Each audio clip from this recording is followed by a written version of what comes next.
for joining us here tonight.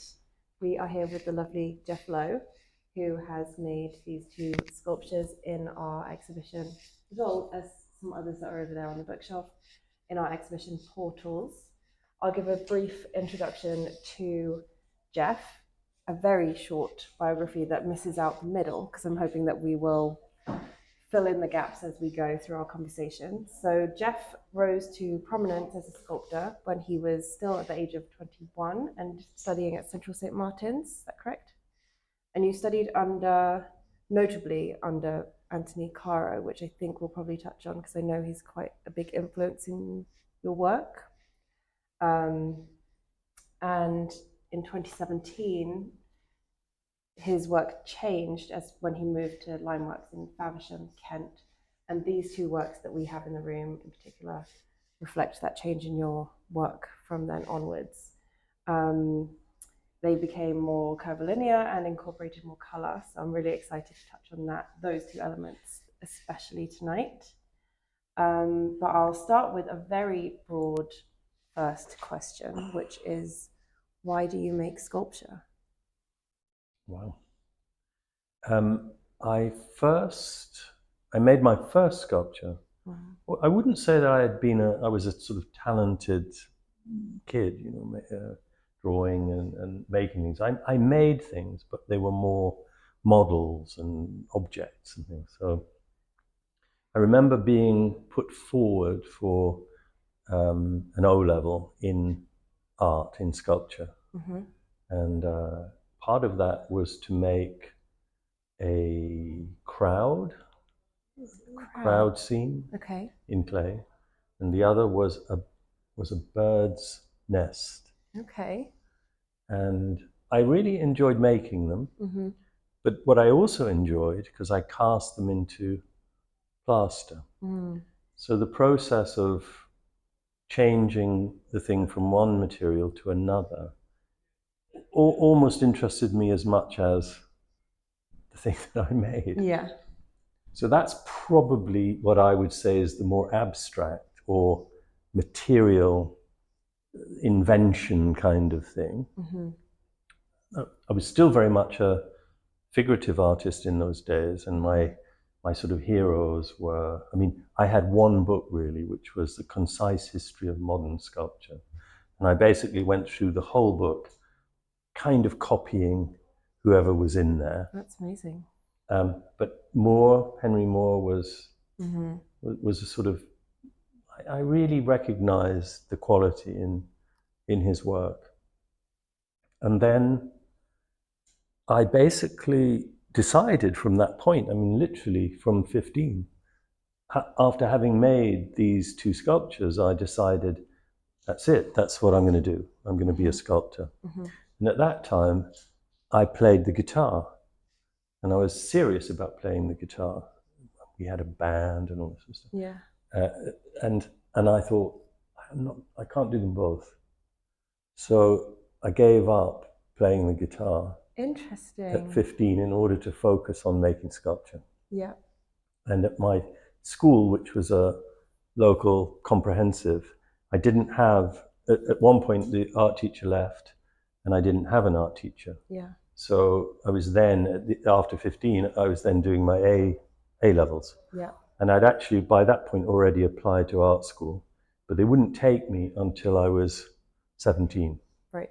So I had to do the A levels. But because the art department had no art teacher, I had access to the whole place. That's incredible. And my dad was very good at, he worked for this company who, I'd say, send me up this huge concrete base on wheels for making a kind of figurative composition.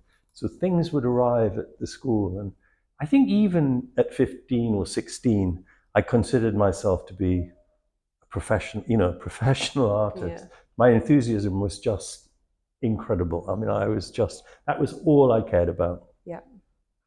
So at the age of 17, was the decision, where do I go? The booklets on different colleges, different courses. And completely by chance, I chose Leicester. And sorry, you'd grown up in Lancashire? In Newcastle. Newcastle. Yeah. Okay. I was born in Lancashire, but brought up in Newcastle. My parents really didn't want me to be an artist. My brother was a dentist, and they told me that I could be a dental technician and make false teeth, which is the same as making sculpture. You know, but I'd make a lot more money out of it. You're right. Right? So they weren't for me being a sculptor. So I applied to go to Leicester, and my dad decided that I should have a suit and and polished shoes, and I went with a waistcoat, a kind of pinstripe suit, tie. Wow. And I remember sitting in the office outside for my interview. And in those days, what they did was they mingled in a few other students that were on the course to just sort of get a sense of what you were about. And anyway, I went in, and they must have thought I was the strangest person. But I had a very good portfolio, and I think they thought that I was someone like Gilbert and George, because I was dressed exactly like that. And they accepted me on the spot. And so, amazing. Great. And so I went there, and then in the first week or two, being on a foundation course, they said, well, you're going to have to do life drawing and fashion and textiles and this and that. And I said, well, I'm not doing it. I'm just not doing it, which is unusual for me, because I was actually quite shy, but I was very determined, and I just thought, no, I know what I want to do. I'm not doing it. And my head of department, Derek Carruthers, I was very lucky. I've always been lucky in that way, that I was in the right place, in a way, in the right time. But I took myself out of the college and decided to rent an office suite, because I thought, I can't work in this, they're not doing what I want to do. By then I knew I was already making abstract sculptures. Okay. And so I set myself up in an office suite. I went in the college because they had tons of materials in there. I would take materials, fiberglass and metal and all this. So I had my office suite, and I'm making sculptures. And after 3 months, I took them into the college and put them in the hall, hired a van, took them all in. And Derek put his arm around me and just said, you can do whatever you want. And so from that point on, I kind of didn't need any help. I just knew.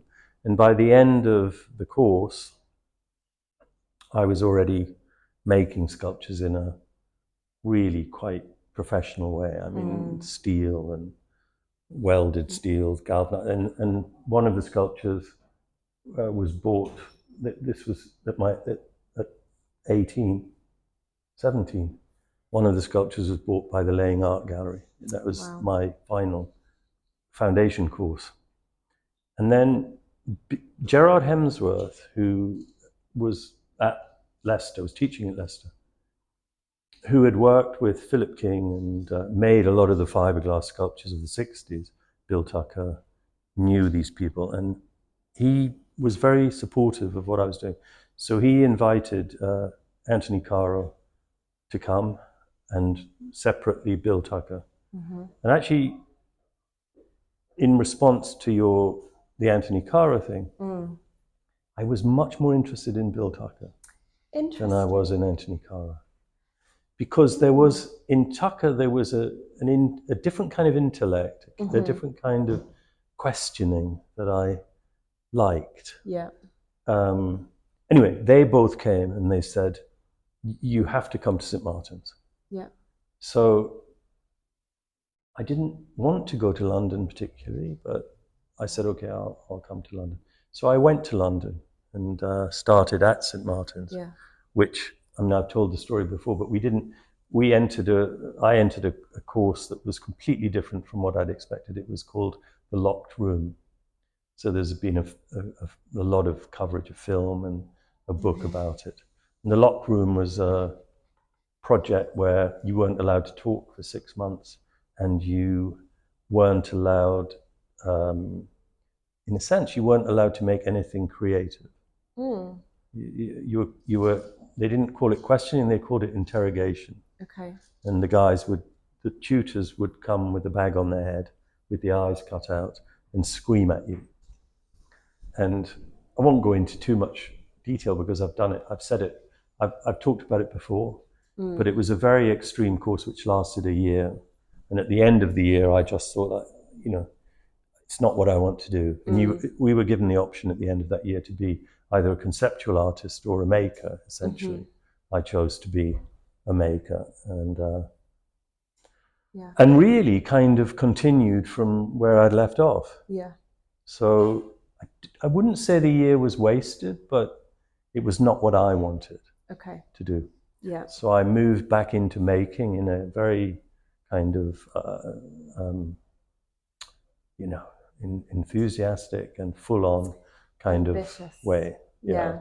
So that's actually a point that I wanted to touch on tonight, is your ambition comes through very clearly.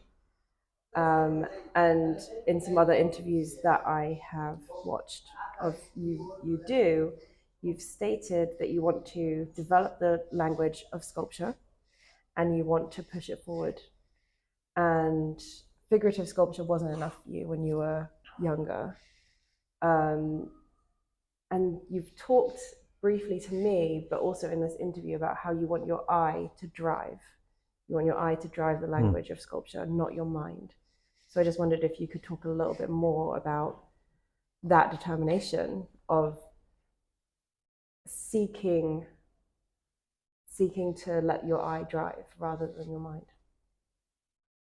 I don't trust ideas. And when I think I've got an amazing idea in my head and I start to make it. Yeah. Lucky for me, I've always had studios where I make things. I've always wanted to make them in my own space. Right. I don't send them out to factories to be made. So that sense of working from an idea or from a drawing or from a, you know, it's never worked for me. And so I trust my eye. So basically what I've always loved, and even as a teacher I've encouraged, is that people respond to things, and they respond to making. And it doesn't matter whether it's figurative or abstract, whatever it is, it's the same process. You know, you start to make something, you might have one idea, and then as you start, it becomes, you have to let the thing speak to you, and you let it go in. I trust the direction it wants to go in more than my head. Yeah. So my eye, and there's always this problem that we all think we're so clever, you know? And we all think our ideas are so great, but they're not, you know, and most people have thought of them already. Right. The real discoveries are made almost by accident. And in a way, I've always relied very much on recognizing accidents in the studio. Some people might say, and even the people that work for me, oh my God, it's gone completely wrong. I'll take a step back and I'll say, no, this could be really good. Yeah. Or you just see something in the making. You just see something as you're working. I remember Philip King telling me that he would go into the studio in the morning and he'd sweep the floor for about an hour. Yeah. And then at a certain point, because he had materials all around, he'd see a kind of connection between some elements or materials, or that would spark something off, you know? Yeah. And I remember Greenberg coming to the studio and saying, he looked at a pile of stuff that was leaning against the wall, and he said, that's where the sculpture is. Wow. Because we're always trying to make sculpture. Yes. You know, and the great thing that Tucker said to me was, don't make sculpture, make something. Okay. And I thought that was one of the things that really stuck with me. I could teach anybody how to make sculpture that looks like sculpture, but I can't teach them how to make art.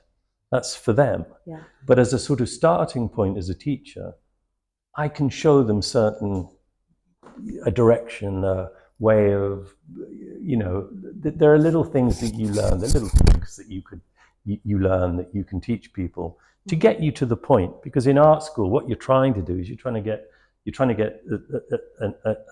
a young student to the point where they're excited and like, whoa, I see what you can do, you know. Yeah. And most of the people that come into art school, they don't even know how to put a screw into a piece of wood. Yeah. Once they've learned the basic thing, it's fantastic.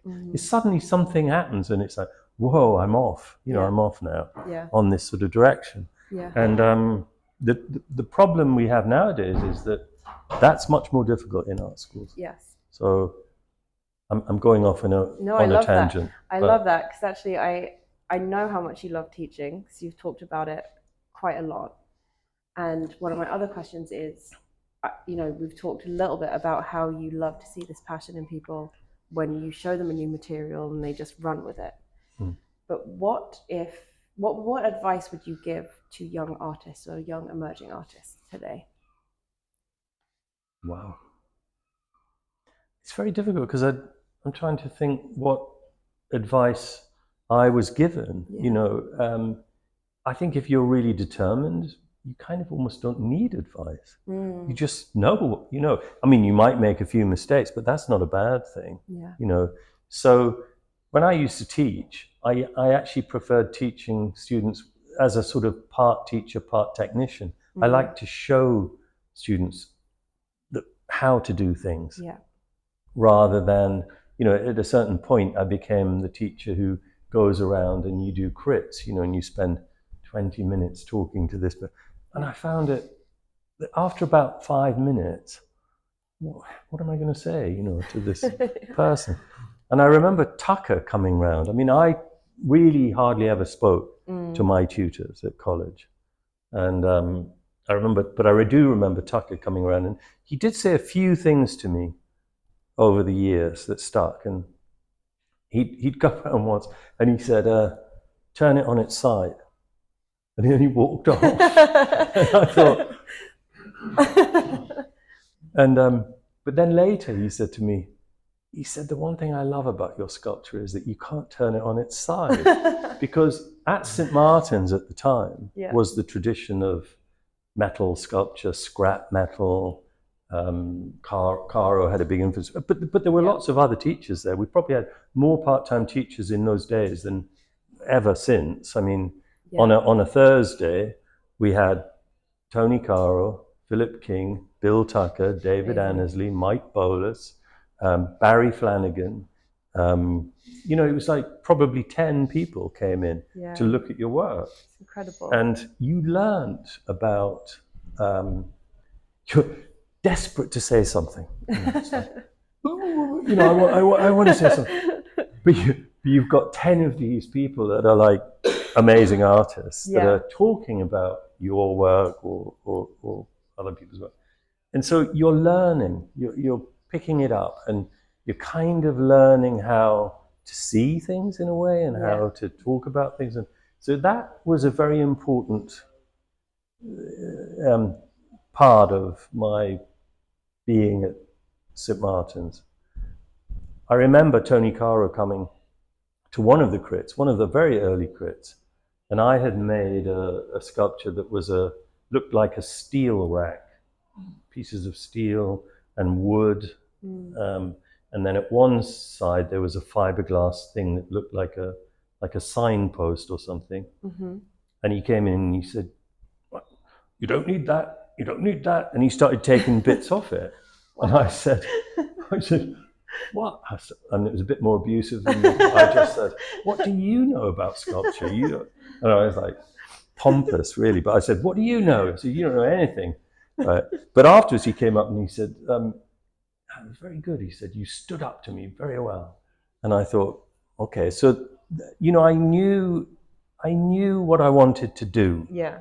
And we, you know, Tony, right until his death, we were friends and we were quite close, as I have been with all of my tutors since then. Philip King, Bill Tucker, I'm still speak to regularly, and he came to stay with us a couple of weeks ago. So I know them extremely well and respect them. And I'm really part of that thing. I'm part of that tradition of sculpture.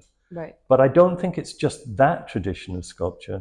I think my sculpture links back to sculpture. You know, it's making something. It's something that stands there, that has a presence, that made of stuff, you know, that you walk around and you experience. It's all sculpture. Yeah. You know, so that's what I've always wanted to make. Yeah. The rest of it, I'm not very fond of. The art world, you know, I love being in my studio. I love making things. Yeah. So when you talked about me moving to the line works, yeah, someone came to see me a couple of days ago from a gallery, and I said, "Oh, I'm not keen on the art world as it is now." And he said, "Well," he said, you've created your world. It's your world, you know." And I realized that throughout my whole career of making art, that's what I've done. Yeah. That I've created a world which I am within and that I feel comfortable with, and I love being in that world. When I move outside of the world, I'm not as happy. You know, I'm not a big fan of the modern day art world. So I'm really, to keep the excitement, to go into your studio every day and make without necessarily the kind of feedback or encouragement or whatever you want to call it, you know, sales or whatever you think you should be. It's hard. Yeah. It's hard. And, you know, I've been doing it since I was 15. Yeah. So it's difficult. But I don't have a problem with it. If as long as I can go into my studio in the morning, work, and at the end of the day, I have to feel that I have learned something and something's excited me and that I've started to make something and that I've learned something about myself or something has happened during that process that I didn't know before. Yeah. You know, and that becomes your sort of bank of vocabulary that you might use. It's dangerous to use it because the best thing is the discovery. The best artist's work that you see, it's like when you see an artist like Sean Scully, the best work that Sean Scully ever made was when he stopped making when there was this sort of shift from the hard edge stripes to these extraordinary kind of wide brush marks, blurry edges. They're still stripes. Yeah, they're just different. But that was like a revelation. I remember seeing them myself for the first time. Problem then is that they become Sean Scully's. Yes. You know? And how do you change that? How do you then, because all the galleries want you to do is to make that. Yeah. You know, it has to be recognizable. If you're an artist and you decide to change your work, they hate it. Yeah. They absolutely hate it. Yeah. Because they think they can sell this and they don't want you to go there or there or there, you know. And well, it's a new story, isn't it? That people have to, oh, that's so and so, that's this person, that's that person. Yeah. You know, sad in a way, because the whole thing about art is about experimenting and, you know, and the one thing I'd say about, because we had Judy, Philip King's widow, come for lunch the other day, and she was describing how he worked, and she just said he was like a child. He was always discovering things, and she said that often he'd take things out of the house or out of the kitchen, and she'd say, where has that gone? And he'd say, oh, do you want it? I took it down to the studio to make something out of it. You know, and when you say, oh, my work changed at the Lions, it did change, but it has changed quite a lot. Yeah. I tended to work in a series of works. Don't know whether I ever probably intended them to become series, but they often do. And in my earlier sort of phases of making sculpture, what I would do is I'd make some sculptures, and then I always felt that I had to get them out. I had to get rid of them and start with an empty studio again. Not empty in the sense there was no materials, but I'd need to have I didn't want reference to the other work, so I get everything out and pretty much start again, which I love, that sense that you're quite vulnerable in a way to what am I? There's nothing more, if you've got a lot of work around you, you can sit back and go, oh, look at me. Oh God, I've made so many works. Yeah. The pride and the ego leave the room when you're just in it with yourself and the raw material in a way. Yeah, that's really interesting. I've got so many different questions that I'm jumping around. I'll go with, so you've also started making prints, but your prints are very 3D in a sense, that you layer them and there is a depth to them. And that's another recent progression in exploration of materials. And do you think that your sculptures have informed the prints, or the prints have informed the sculptures in any way? Is there a dialogue happening within the separate studios that you can feel? Well, I always made woodblock prints, but they were usually quite small, about this size. And I used to make them at the end of the day when I've been making sculpture, which is quite physical, quite intense. And I actually liked making the prints because it seemed quite relaxing to end the day. So I would often spend an hour or so at the end of the day just making some woodblock prints. And then when I started making these sculptures, I realized that they were about layers and about seeing something through to the next layer and to the end, to the back of it. And so I thought, oh, well, silkscreen prints, that's about putting something on a screen, printing another screen, printing another screen, another screen. And I thought, I've never liked the idea of going somewhere else to make something, other than if it's I've worked, been given a kind of residency, which I think is quite good. But I've never liked farming things out. So, but immediately I thought, Kip Gresham, because people had talked about him. I'd never met him. And I rang him, and one of the guys that works for Kip answered the phone, Alan, and said, it's someone called Jeff Lowe, and he put him on to Kip. And Kip said, great, come and see me. So I went to see him, because I'd never done screen printing. So I went there, and Kip explained that his job was to be the kind of translator of what I want to do. So the way that I was working on some of these sculptures was that they were made as kind of drawings, which were then cut, laser cut. They became then the raw material to work with. They weren't designed in that sense. They became the raw material. So what I wanted was to make prints in the same way that I made sculpture. So what I would do is I'd send Kip drawings that would go onto the screens. He would then put the drawings on the screen, and we'd have something like 10 or 12 screens. But they weren't made.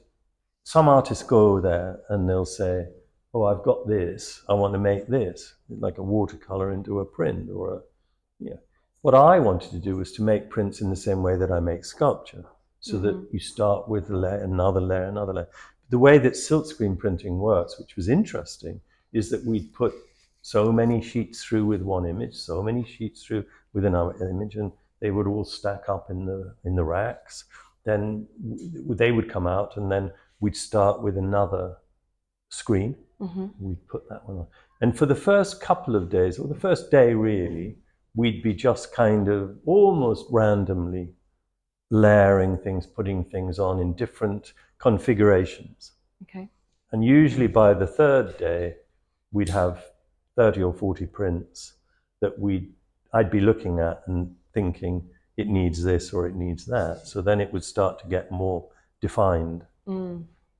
But I loved that process, and I wanted it to be as much like making as I could.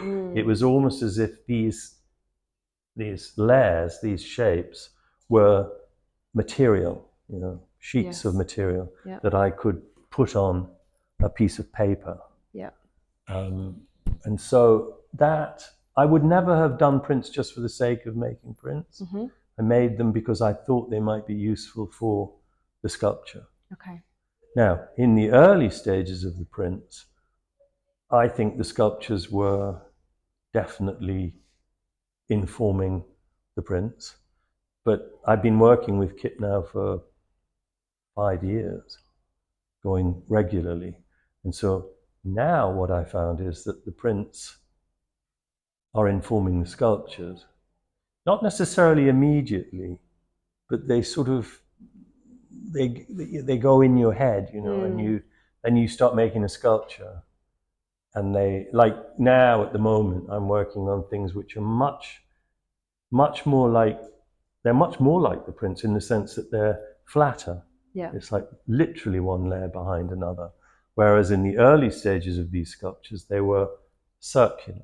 What I wanted to try and create was, most of my sculptures before that had been sculptures that had a front, a back, and sides, which I didn't mind at all. I quite liked that idea as an object. Right. But I actually wanted, when we moved to the Limeworks, I thought, this idea of the circle, which doesn't have a view, everything is the view. Yeah. And it changes as you walk around, and it had a kind of almost protective outer layer, and then inner, which wasn't unusual because I made a series of stone and steel sculptures which were called enclosurettes, which were shown at the Serpentine. Mm-hmm. And they were like that. I remember making one of them, which was a sort of metal, almost like a kind of tent-like structure with stone.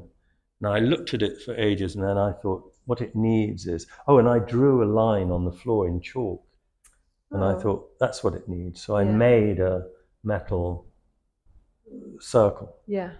And that finished off. But these were very much about what's outside and what's inside. Yeah. And so these sculptures, and most artists' work, tends to be, whether you think it's really new, it tends to be, there are elements of, you don't necessarily realize it at the time, but afterwards you think, oh gosh, I know where that comes from. In one of our other conversations with an artist from a previous exhibition, he described that as the compost of the mind, which I really enjoy. It's like you're absorbing all of these things and they are merging and composing together in your mind, and you make something one day and you don't realize necessarily where it's come from. It's an amalgamation of all of these other lessons. I think that's right, but I think we're only ready for certain things at certain time. Yeah. It's like if you listen to music, when you're younger, you might like Mozart,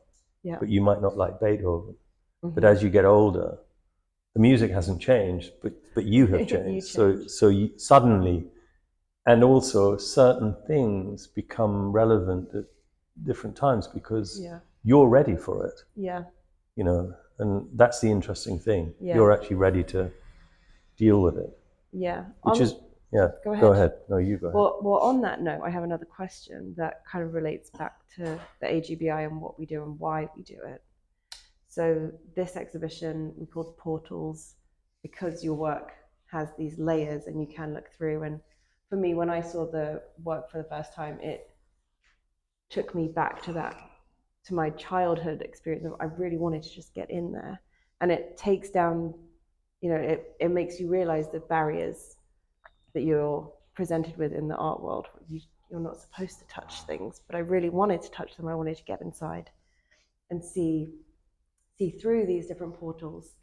And then when we have artists come here to the AGBI and they might apply for a grant, it's a transitional time, and it's almost like the AGBI is a portal itself, or the health challenge that the artists are experiencing is somewhat of a portal that can draw them back to their past somehow, and also transport them into a new idea of their future that they hadn't ever imagined before. So my question for you on that kind of theme is there anything that's changed your life so significantly and changed the idea of your future as an artist and a person?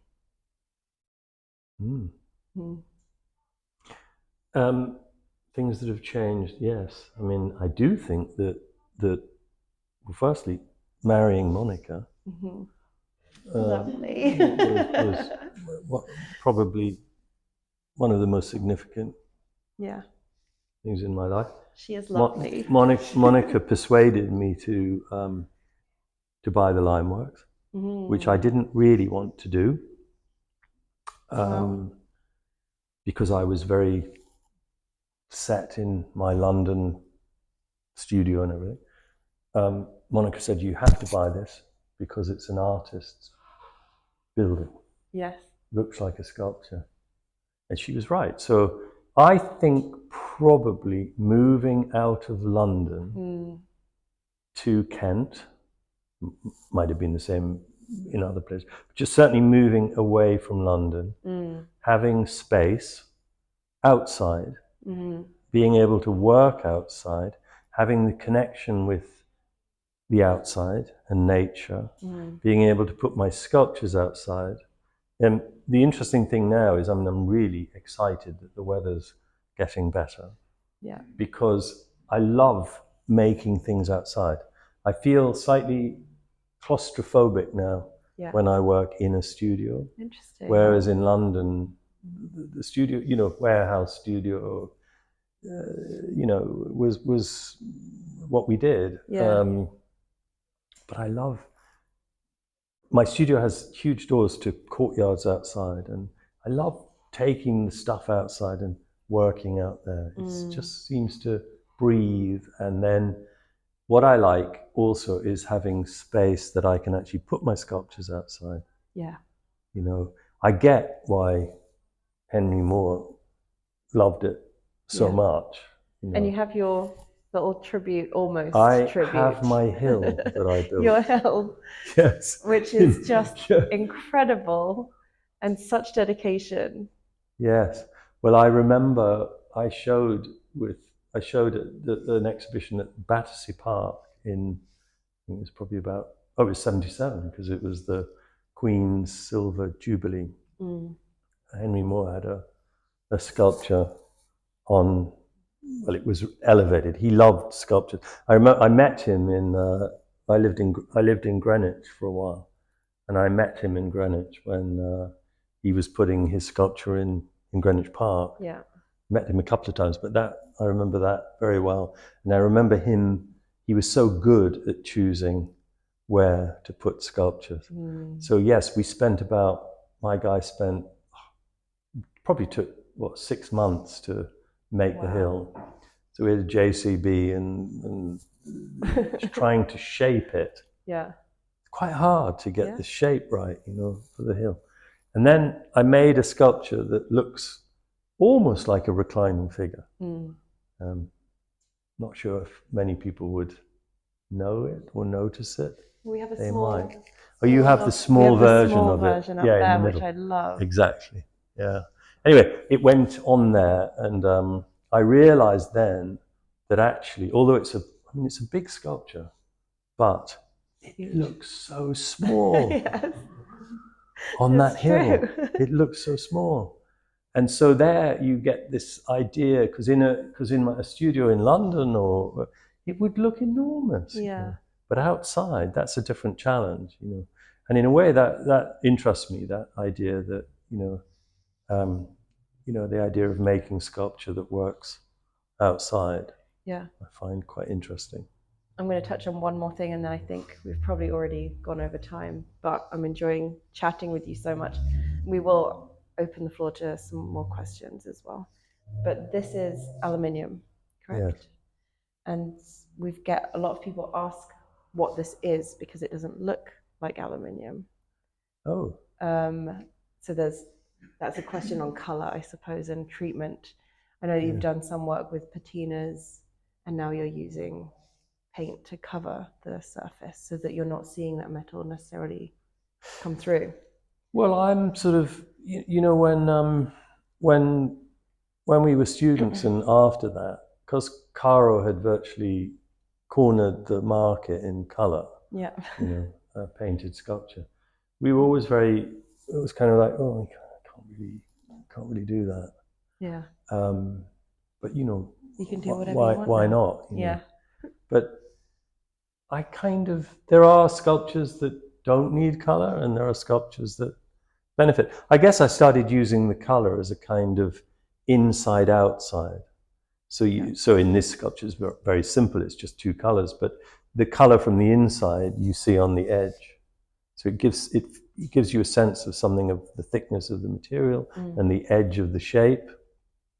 And it was nearly always the lighter colour on the inside and a darker colour on the outside.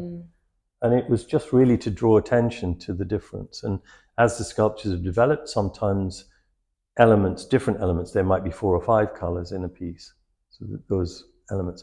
And then sometimes I'll paint them and then I think, no, that doesn't work. And then we simplify. Yeah. So again, even using the colour is very much part of that. As the sculpture's being worked on, I paint sheets of paper and I start sticking them on the sculpture to get a sense of what... I kind of start off with a sort of feeling about it. Yeah. It's like, I remember Tony Caro's Early One Morning, which you can only now imagine as red, but in his garden it was green. Interesting. And it was his wife that said, "Tony, that's not a green sculpture, that's a red sculpture." It's a bit like the title. How could you imagine it being anything else other than Early One Morning? It's just like it gets to be that, you know. And I think with my sculptures, the colour changes, but I'm actually quite good with colour, I think. I can often get it right. Yeah. It's getting slightly more complex in that I now... Oh, and the last sculpture, one of the last sculptures, I took one of the prints and I had to have the colours scanned because I liked the colours in the print so much that I took it to the paint place and had them scan the colours. Okay. And I used the same colours in the sculpture. That's amazing. So that worked. That sounds great. I said, I've got thousands of colours now, and each sculpture we have to put the right, now I'm sort of going back, and Monica has to put it in the computer which each one is, and each part of the sculpture has to be identified. So when it comes apart, it has this sort of funny system of drill holes that you see which match so many numbers and which way up it goes. So anybody else, if you want to, you could take that apart. Yeah. And you could put it back together again, you see. Wow. Yeah. Fantastic.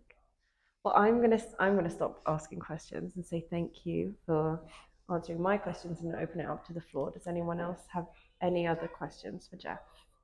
I just feel like clapping. Thank you. Thank you. Wonderful.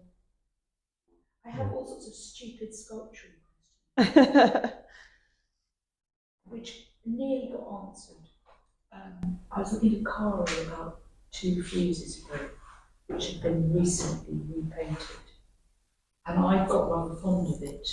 Its natural weathering. Yeah. I don't know how old it was, but many years old. Yeah. And I wondered how attached you were to the deliciousness of your finishes. And are you prepared to accept weathering, or do you like things being kept immaculate? No, I'm not accepting weathering.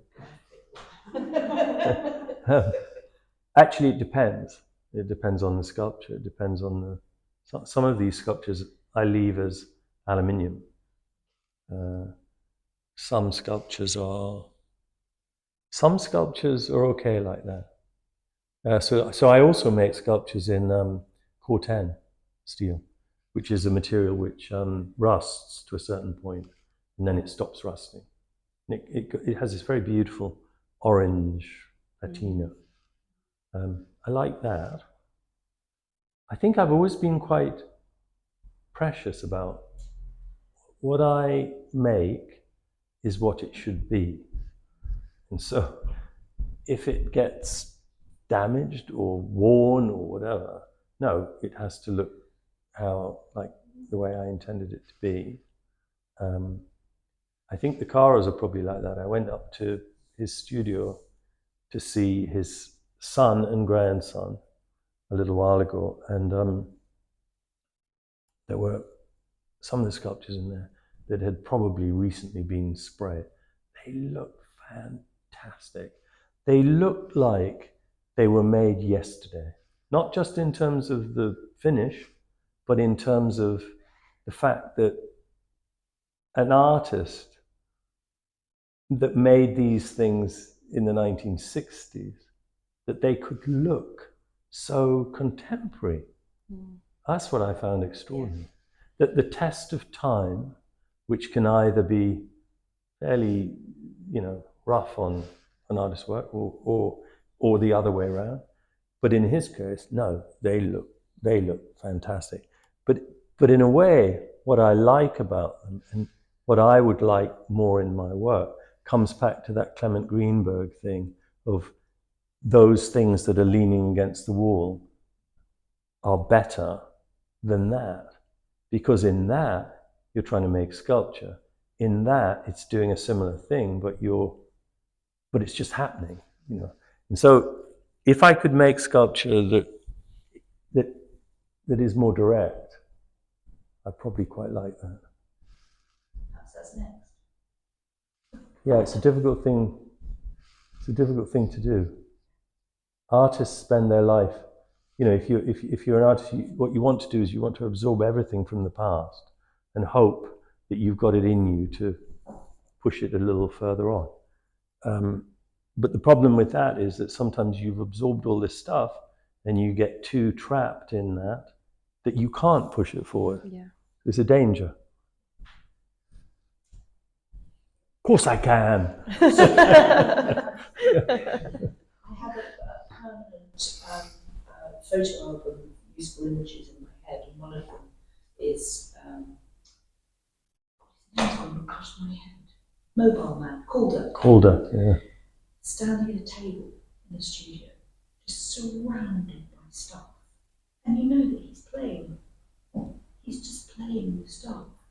And the way you've described your practice, you in your studio, with your materials, it's got that same lovely sense of play. Yeah. And your work is quite playful, and I hope you don't find that. I get very grumpy if I'm not in my studio. So There's just nowhere else worth being. give me another 5 minutes. I'm gonna Get twitchy. Yeah. Wonderful. Well, thank you, Jeff. Well, thank you. Any other questions? No? Well, let's have a drink. Let's have a glass of wine. Thank you so much.